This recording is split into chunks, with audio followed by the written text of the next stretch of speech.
نجم مبارکه سوره چې د قران عظیم شان 53مه سوره ده په مکه معظمه کې را نازله شوې ده. د شپږ مبارک آیاتونه لري. تلاوت او پښتو ترجمه یې له لومړي آیت څخه اوري. بسم الله الرحمن الرحیم. د الله په نوم چې ډیر زیات مهربان پورا رحم لرونکی دی. والنجم اذا هوى ما ضل صاحبكم وما غوى وما ينطق عن الهوى. قسم دی په ستوري باندې کله چې هغه پریوت ستاسو ملګری نه بیلارې شوی دی او نه په سرغړاوي سره سم لار پریخي ده. هغه خپل نفسي خواهش نه خبرې نه کوي. ان هو الا وحي يوحى علمه شديد القوى ذو مرة فاستوى وهو بالأفق الأعلى ثم دنا فتدلى فكان قاب قوسين أو أدنى. دا قرآن خو یو وحی ده چې پر هغه نازلېږي. برلاس ځواکمن یعنی جبرائیل علی السلام دته هغه قرآن خودلای چې د خپل چیرې خاوند دی. نو هغه راغی او د مرخاته پورتنی وافاقو کې ودرید.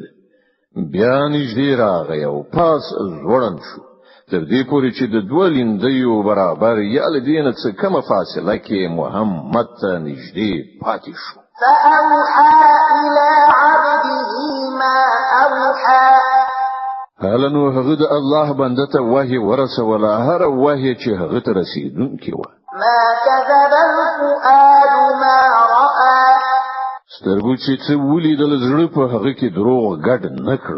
افتمارونه على ما يرى. نو آیا تاسو په هغه شی باندې له هغه سره شخړه کوي چې هغه په سترګو ویني؟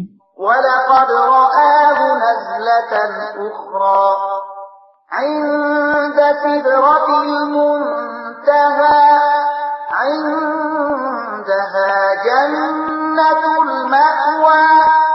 بشک چې د یو بل واره هم جبرائیل پر راکته کې دلو لیدلیو د سدرة المنتهى سره هغه ځای چې نږدې ته د مسلمانانو د اوسېدو جنت دی.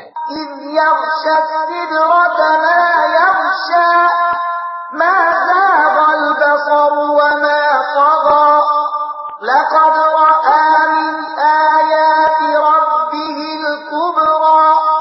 په هغه وخت کې پر سدره باندې غوړېدل هغه څه چې غوړېدل د هغه محمد سترګې ونه ګرځېدلې او نور شیانو ته ونه کتل او هغه د خپل پروردګار لوی نښانې ولیدلې. أفرأيتم اللات والعزى ومناة الثالثة الأخرى. اوس لګوي تاسو کله د دغه لات او د دغه عزا او د دریم دغه بل بوت منات پر حقیقت باندې څه غور کړی دی؟ ألكم الذكر وله الأنثى. آیا زامن ستاسو لپاره دی او لونی د خدای لپاره؟ تلك إذا قسمة ضيزى. دا خو ډیر نه حق او غیر عادلانه ویشل شو. إن هي إلا أسماء سميتموها أنتم وآباؤكم ما أنزل الله بها من سلطان إن يتبعون إلا الظن وما تهوى الأنفس ولقد جاءهم من ربهم الهدى. په اصل کې دا هیڅ نه دی مګر فقط څو نمونه چې تاسو او تاسو پلان نیکی دي. الله د دوی لپاره کوم سند نه دی نازل کړی. حقیقت دا دی چې خلک د تش وهم او ګمان پیروي کوي او د نفسي غوښتنو مریدان ګرځېدلي دي. په داسې حال کې چې د هغو د پروردګار لخوا هغو ته هدایت راغلی دی. أم للإنسان ما تمنى. آیا انسان چې هر څه وغواړي د هغه لپاره همغه حق دی؟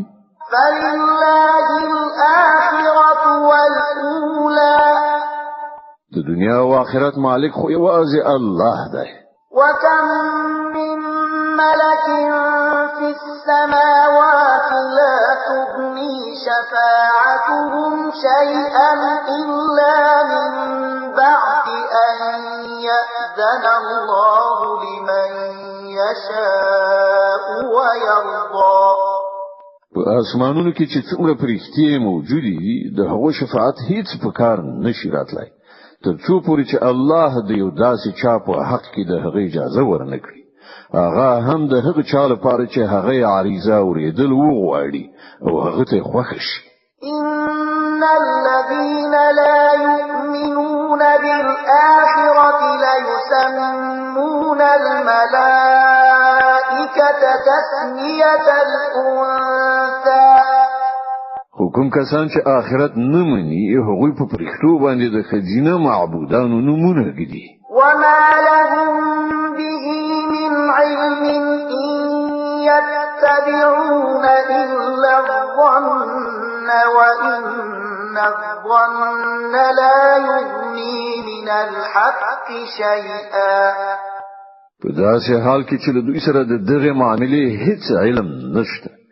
دوی څه د ګمان پیروي کوي او ګمان د حق په ځای هیڅ په کار نشي راتلای. فأعرض عمن تولى عن ذكرنا ولم يرد إلا الحياة الدنيا ذلك مبلغهم من العلم إن ربك هو أعلم بمن ضل عن سبيله وهو أعلم بمن اهتدى.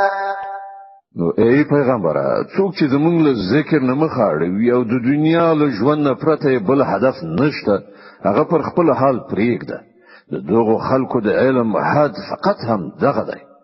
په دې خبره ستا پروردګار ښه پوهیږي چې د هغه له لارې نه څوک ګمراه شوي دي او څوک پر سمه لاره دي.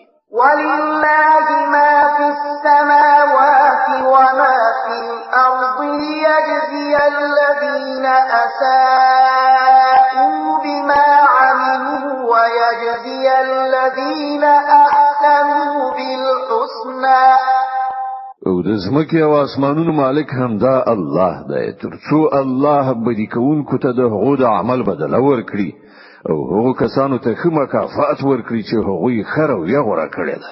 الذين يجتنبون كبائر الإثم والفواحش إلا اللمم إن ربك واسع المغفرة هو أعلم بكم إذ أنشأكم من الأرض وإذ أنتم أجنة في بطون أمهاتكم فلا تزكوا أنفسكم هو أعلم بمن اتقى. هغه کسان چې لوی ګناهونو او ښکارا څرګندو ناوړو افعالو څخه ډډه کوي مګر دا چې څه قصور یعنی کوچنی ګناه ترې نه صادر شي په دې کې شک نشته چې ستاسو پروردګار د بخښنې لمن ډیره پراخه ده. هغه پر تاسو له هغه وخت نه ښه پوهیږي چې کله هغه لزمکه نه تاسو پیدا کړی او کله چې تاسو لا د خپل میندو په ګیړو کې خام ماشومان یعنی د جنین په توګه وي نو د خپل نفس د پاکۍ دعوا مکوي. هغه ډیر ښه پوهیږي چې رښتینی پرهیزګار څوک دی. أفرأيت الذي تولى وأعطى قليلا وأكدى. ای پیغمبر آیا تا هغه څوک ولید چې د خدای له لارې نه واوښت او په لږ څه ورکړه نور منع شو؟ عنده علم الغيب فهو يرى. آیا له هغه سره د غیب علم دی چې هغه حقیقت ویني؟ أم لم ينبأ بما في صحف موسى وإبراهيم الذي وفى ألا تزر وازرة وزر أخرى وأن ليس للإنسان إلا ما سعى وأن سعيه سوف يرى ثم يجزاه الجزاء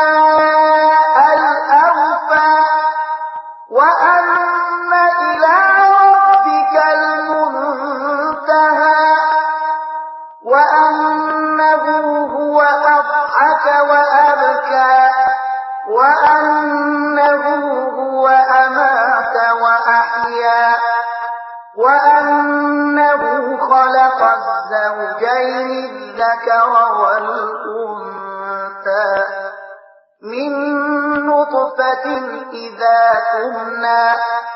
آیا هغه ته د هغو خبرو څخه خبر نه دی رسیدلی چې د موسی په صحیفو او د هغه ابراهیم په صحیفو کې ویل شوی دی چې ژمنه یاد کړه دا چې هیڅ پیټه اخیستونکی به د بل پیټه وانخلي او دا چې د انسان لپاره هیڅ نشته مګر هغه چې هغه سایه کړی ده او دا چې د هغه د سایه حاصل به ډیر ژر ولیدل شي او د هغه پوره بدله به هغه ته ورکړي شي او دا چې په پای کې ورتک ستا هم دا پروردګار ته دی او دا چې همغه تعالی وخندول او همغه وژړول او دا چې همغه مرګ ورکړه او همغه ژوند وباخه او دا چې همغه د نر او ښځې جوړه پیدا کړه لیو څاڅ کې یعنی نطفه نه کله چې هغه څه ولکیږي.